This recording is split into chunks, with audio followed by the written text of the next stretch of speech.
ignore the mean people on the internet. You can emphasize the CPU when building a gaming PC.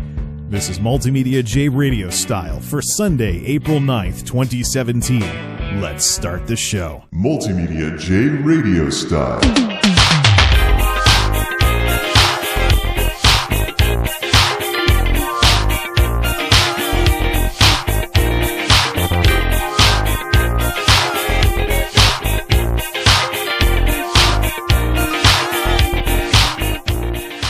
Another day, another podcast, another Tech Deals video where he's pushing some system that he thinks is amazing in terms of bang for buck.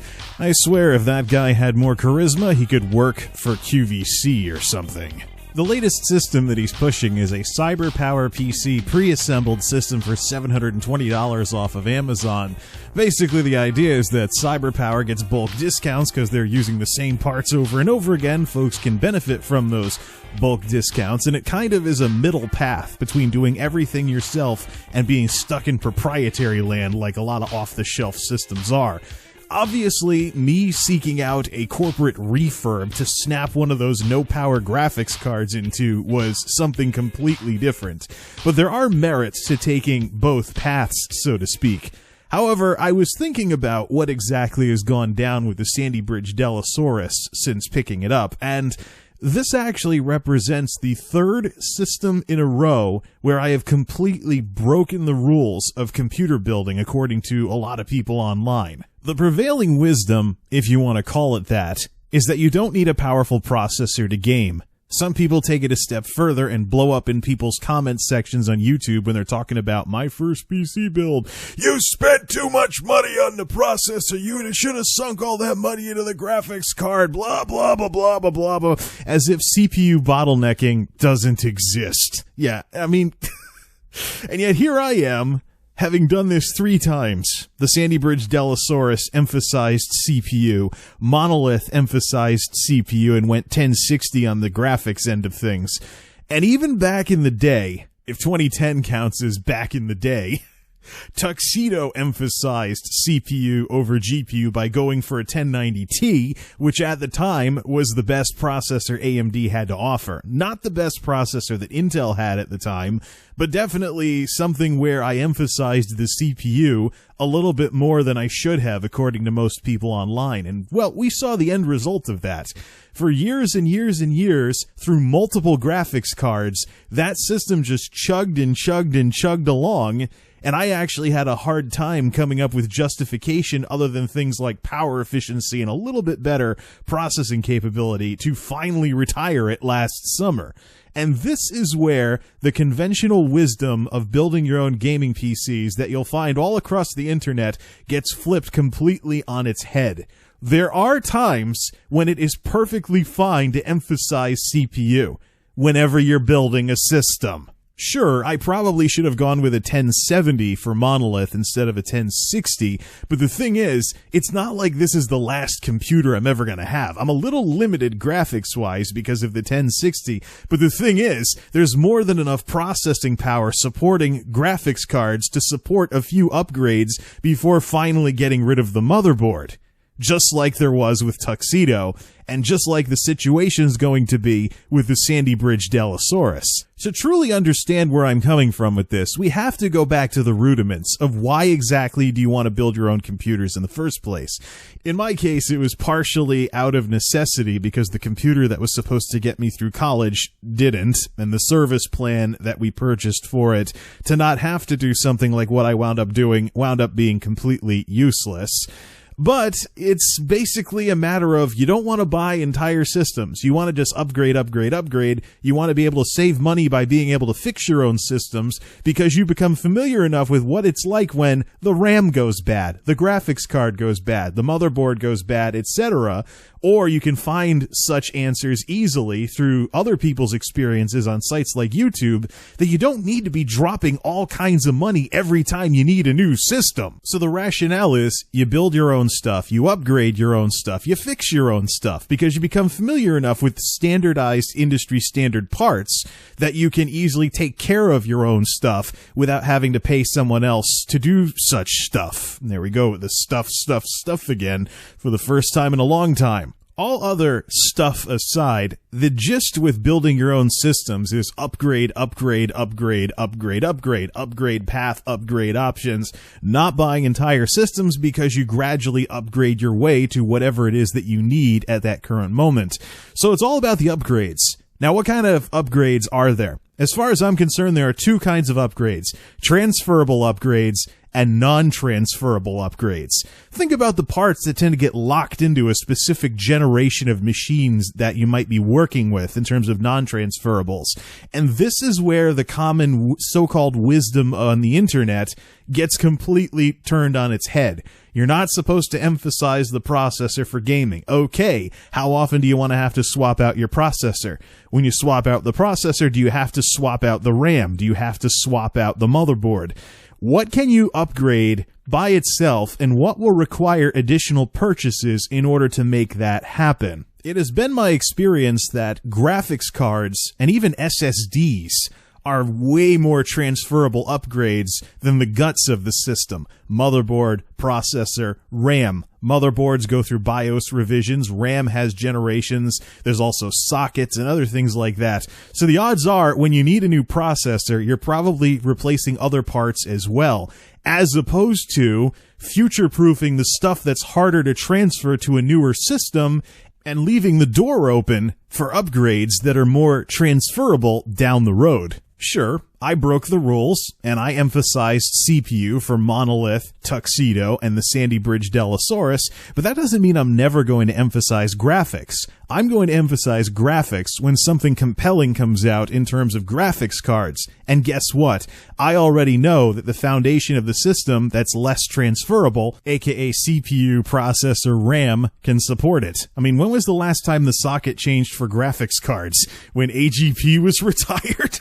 And that was exactly my attitude when I was getting ready to build Monolith, but I didn't want to wait until the new system to get some performance. So I bought the graphics card ahead of time with the explicit intent of taking it into the next system because it was a transferable upgrade. Hence that window of time when Tuxedo had the 1060. Other transferable upgrades would be things, of course, like SSDs. Of course, I'm kind of amassing an SSD collection without even trying to. Things at higher sizes become more affordable, and now what do I do with the lower sized ones? That's the question I've been needing to answer, and I'm going to have to find an answer for when 525 gig and 1 terabyte SSDs become a bit more affordable. You consider I paid way too much back in 2011 to go solid state for the first time. At that very same price point, you can now get a terabyte these days.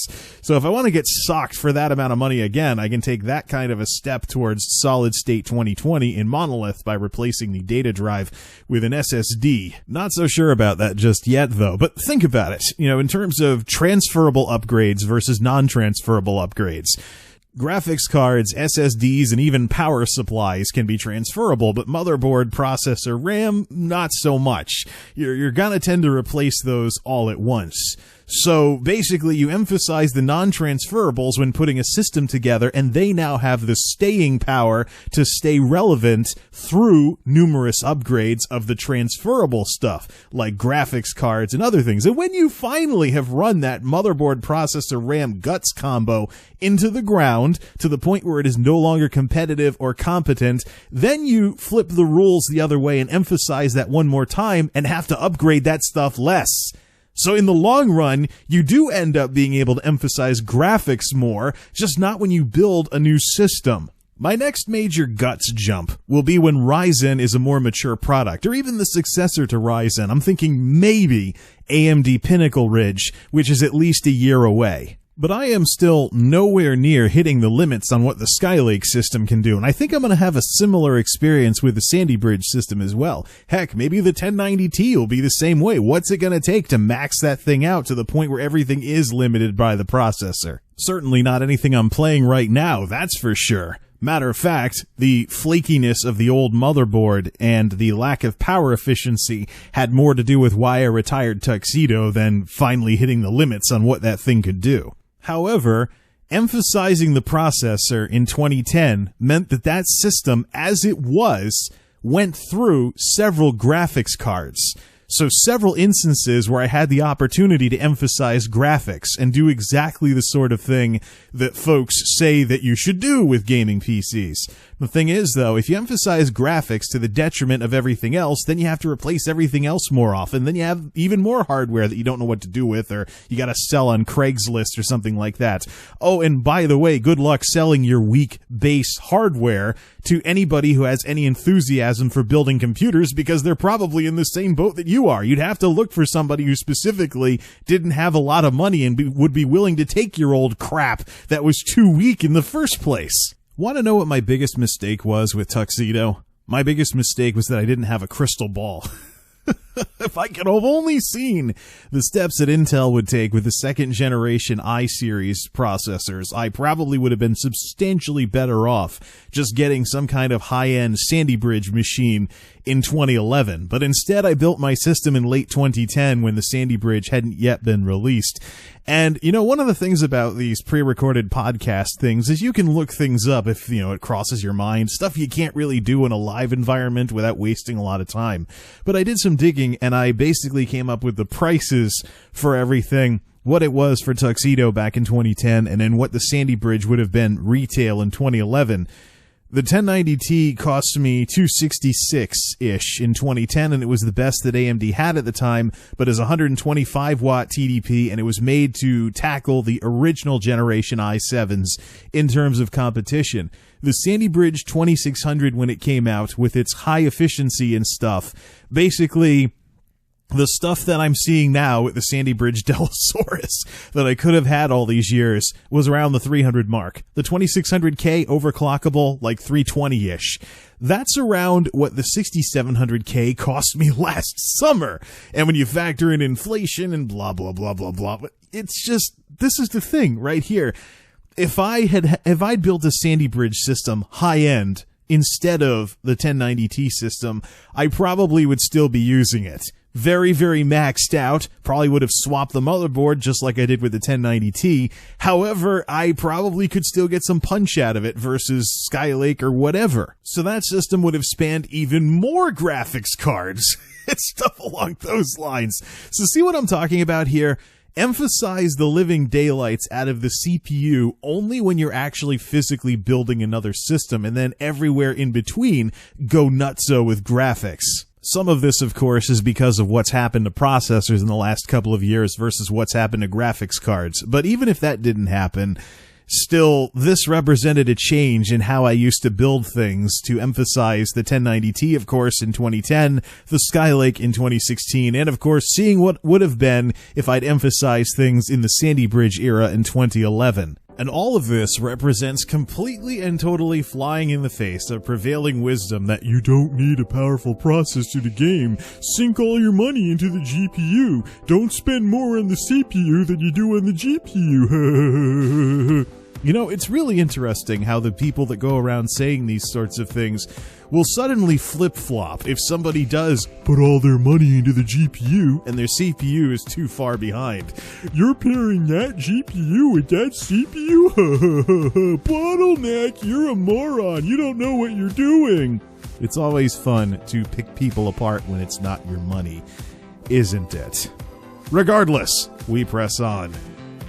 Thanks for listening, everybody. Till next time, this is MultimediaJay signing off. Thanks for stopping by.